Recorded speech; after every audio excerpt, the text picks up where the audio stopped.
Bwana Yesu asifiwe. Naam, ninayo furaha kwa siku nyingine tena.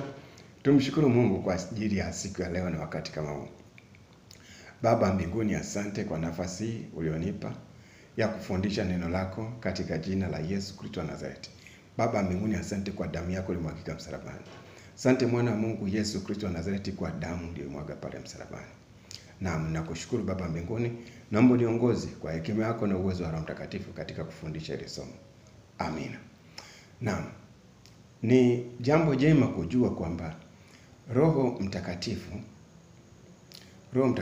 kwanza somo ni kuhusu Roho Mtakatifu. Roho Mtakatifu ndiye mbadala wa Yesu.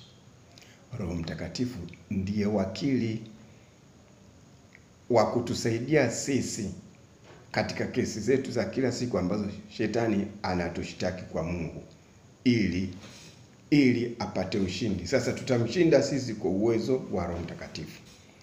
Kwa hiyo wakili wetu anaitwa Roho Mtakatifu.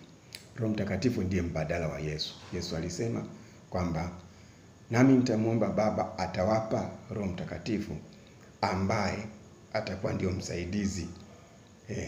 Ndio wakili wetu, ndio msaidizi katika kila jambo. Anachosema Roho Mtakatifu ndio hicho anachosema Yesu, na ndicho hicho anasema Mungu.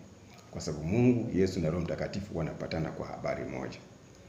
Naam, sasa nataka tujifunze mambo mawili. Kuna Roho Mtakatifu ndani ya muamini, alafu kuna Roho Mtakatifu juu ya muamini. Nianze na Roho Mtakatifu ndani ya muamini. Ili uweze kuchochea Roho Mtakatifu ndani yako, ili upate udhihirisho wake wa karama ambazo anaachilia kwa muamini, nasisitiza sana, jitahidi kuomba toba au rehema kwa ajili ya mambo matatu: dhambi, uzembe, kutotii neno la Mungu. Unaweza kaomba kadri Mungu atakavyokuwezesha. Jikite kufanya hivyo. Kama unaweza angalau lisipungue lisali moja wakati unaomba toba kwa ajili ya mambo matatu tu: dhambi, uzembe, kutotii neno la Mungu. Dhambi kwa Kiingereza sin, uzembe kwa Kiingereza laziness, alafu kutotii neno la Mungu disobedient, kukosa utii. Omba toba kwa ajili ya hayo mambo matatu. Itakusaidia sana katika maisha yako ya kila siku. Itakusaidia sana kupokea uvuvio wa kalama zilizopo ndani ya Roho Mtakatifu ambazo zinaachiliwa kwa muamini kwa ajili ya kusaidiana sisi tulio ndani ya Kristo katika maisha yetu ya kila siku. Kanisa lolote lililokosa uvuvio wa karama hizi au hivi vipawa ambavyo vinaachiliwa na Roho Mtakatifu, ndio waumini lazima watoke wamfuate mtumishi mwingine ambaye ana hizo karama. Naam. Kwa hiyo wewe kama ni mchungaji, ukiona karama kama hizi hazijachochewa, lazima waumini wataondoka, kwa sababu watakosa. Hicho ni chakula kutoka kwa Mungu. Wakikosa, wanatafuta mahali pengine ambapo ndio pana nini? Pana hicho chakula kutoka kwa Mungu. Sasa nataka nielezee kidogo. Tupate uthibitisho kutoka katika kitabu cha Wakorintho wa kwanza sura ile ya 4. Wakorintho wa kwanza sura ya 12. Wakorintho wa kwanza sura ya 12. Ninasema Wakorintho wa kwanza sura ya 12. Naanza mstari wa 4. Basi pana tofauti za karama, bali Roho ni yeye yule. Yaani karama zipo za aina mbalimbali, lakini anayezitoa au anayeziachilia au anayetupa ni Roho Mtakatifu, ni Roho wa Mungu. Tena pana tofauti za huduma, na Bwana ni yeye yule. Pana huduma ya utume, unabii, uinjilisti, uchungaji, ualimu. Hizi huduma tano hizi anayeachilia ni yeye yule Roho Mtakatifu ambaye ni Roho wa Mungu. Kisha pana tofauti za kutenda kazi, bali Mungu ni yeye yule azitendaye kazi zote katika wote. Lakini kila mmoja hupewa ufunuo wa Roho kwa kufaidiana, yani kusaidiana. Naendelea. Mstari wa 6 nasema, maana mtu mmoja kwa Roho apewa neno la hekima hekima, na mwingine neno la maarifa maarifa, Kwa hiyo mtu mwingine anaweza kukosa maarifa, lakini kumbe ana hekima. Kuna hekima, kuna maarifa. Apendavyo Roho yeye yule. Vyote hivyo anatoa Roho Mtakatifu au Roho wa Mungu. Mwingine imani, jambo la tatu. Roho yeye yule ni Roho Mtakatifu ndiye anayatenda haya. Anaendelea tena na mwingine karama ya kuponya, namba 4. Karama ya kufanya ya kuponya. Lakini atendaye nani? Ni Roho yule yule ndiye anayegawa. Katika Roho huyo mmoja, Roho wa Mungu. Na mwingine matendo ya miujiza, namba 5. Matendo ya miujiza, zote hizi ni karama. Na mwingine unabii, namba 6. Ingaje si kila aliyetoa unabii basi ni nabii. Unaweza ukawa unalima shamba lakini usiitwe mkulima. Inategemea. Na kuna huduma, hapa nazungumzia tu karama. Na tunaendelea. Na mwingine kupambanua roho. Unaona? Naendelea 6.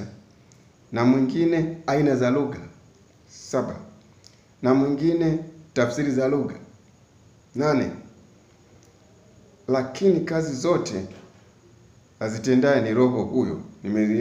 Nimezieleza ngapi? 9. Ziko 9 hizi karama. Lakini kazi hizi zote huzitenda Roho huyo mmoja, yeye yule akimgawia kila mtu peke yake kama pendavyo yeye.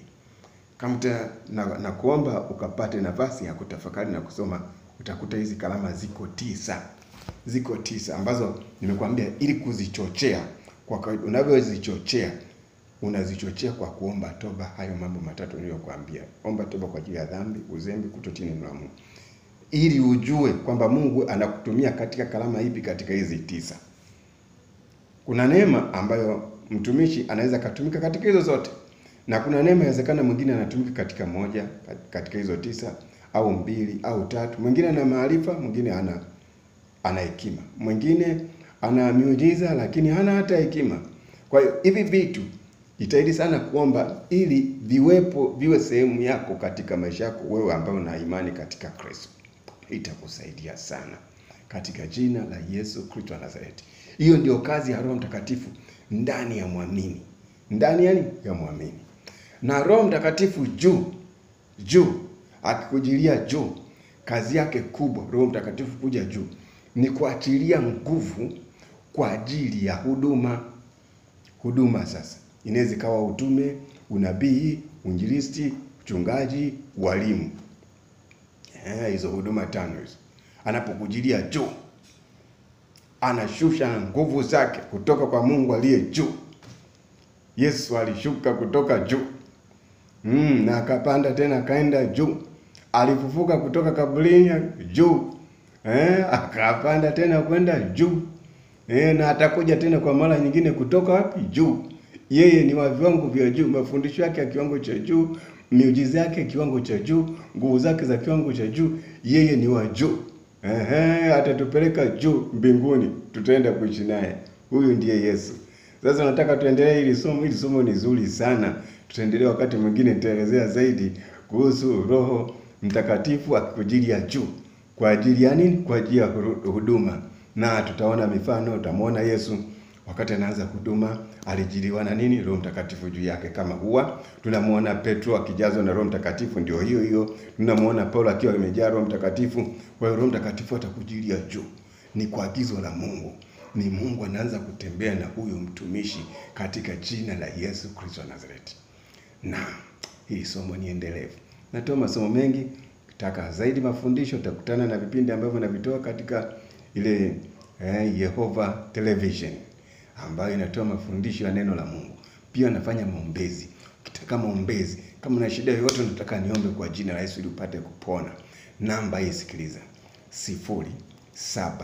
0784477277. Narudia 0784477277. Ni namba ya Airtel. Sasa unaweza ukawa unaumwa, unaumwa sana, huwezi kupiga, una vocha. Tuma ujumbe mfupi tu: mtumishi, naomba uniombee shida fulani. Kama hata message huwezi kutuma, bipu mara 3. Muda mzuri sana kwa mfano siku ya Jumamosi kuanzia mchana saa 7 ni bipu mara 3. Wewe kwa sababu unaumwa na una uhitaji wa kuombewa, ni bipu. Mimi nitakupigia wewe unayeumwa. Usifikirie sadaka. Bwana anakujua. Bwana atakuponya. Bwana atakuweka huru. Anaitwa Yesu Kristo wa Nazareti. Haleluya. Sifa ziende kwa Yesu. Bye. Tukutane wakati mwingine katika mafundisho ya habari za Yesu Kristo wa Nazareti. Ni ufalme wa Mungu aliye hai. Ubarikiwe sana. Sambaza hizi habari kwa watu wengine, ushiriki kuchapa Injili, ushiriki kupeleka ufalme wa Mungu kwa watu wengine wote. Katika jina la Yesu Kristo wa Nazareti, usibaki na huu ujumbe. Peleka kwa watu wengine. Unawapelekea watu wengine, wanapata kupona. Wanapokea uponyaji katika jina la Yesu Kristo wa Nazareti. Wanamwamini Yesu. Wanaamini njia iliyo sahihi. Wakimwamini Yesu wanakuwa wameshatoka katika ufalme wa giza, wameingia ufalme wa Mungu. Na wewe unavyoshiriki kufanya hii kazi ya Mungu, na kuhakikishia ni sana mtu kama alikuwa anaingia motoni, unamnyakua. Kwa hiyo unafanya kazi ya kunyakua watu, unawanyakua watu wasiende kwenye moto, unawanyakua. Haleluya, shiriki. Na wanapookoka inasema kutakuwa na furaha kwa ajili ya mwenye dhambi huyu mmoja anapotubu, kutakuwa na furaha mbinguni. Sasa nakwambia neno furaha, unajua alijieleza vizuri. Roho Mtakatifu alinifunulia kunakuwa na sherehe mbinguni kwa ajili ya mtu mmoja anapookoka. Sababisha sherehe mbinguni, peleka habari njema. Je, kuna ndugu yako anataka kuokoka au ni wewe mwenyewe unataka kuokoka? Fuatisha maneno haya. Sema, Mungu Baba mbinguni, naomba unisamehe katika jina la Yesu Kristo wa Nazareti. Ninaamini kwamba Yesu Kristo wa Nazareti aliteseka kwa sababu ya dhambi zangu, na alikufa kwa sababu ya dhambi zangu, na alifufuka ili kushinda dhambi. Mimi namtamka huyu Yesu ambaye alishafufuka yuko hai, kwamba wewe Yesu Kristo wa Nazareti, wewe ni Bwana na Mwokozi wa maisha yangu, na damu yako Yesu ifanye ondoleo la dhambi ndani ya moyo wangu. Asante Mungu Baba kwa kuniokoa. Roho Mtakatifu naomba ingia ndani yangu, unisaidie kuanzia sasa nimfuate Yesu, nisimame ndani ya Yesu milele katika jina la Yesu Kristo wa Nazareti. Roho Mtakatifu akishaingia ndani yako wewe unayemwamini Yesu, akishaingia ndani yako wewe sasa una imani katika Kristo, taangia wakati huo, sio baadaye, taangia wakati huu sasa. Ulivyonifuatisha maneno, wewe umeamini kwamba Yesu ni Bwana Mwokozi wa maisha yako na umeisha tubu, tayari roho yako imepokea uzima wa milele na nafsi yako ina uzima wa milele. Haleluya. Shangilia, shangilia, shangilia. Bye.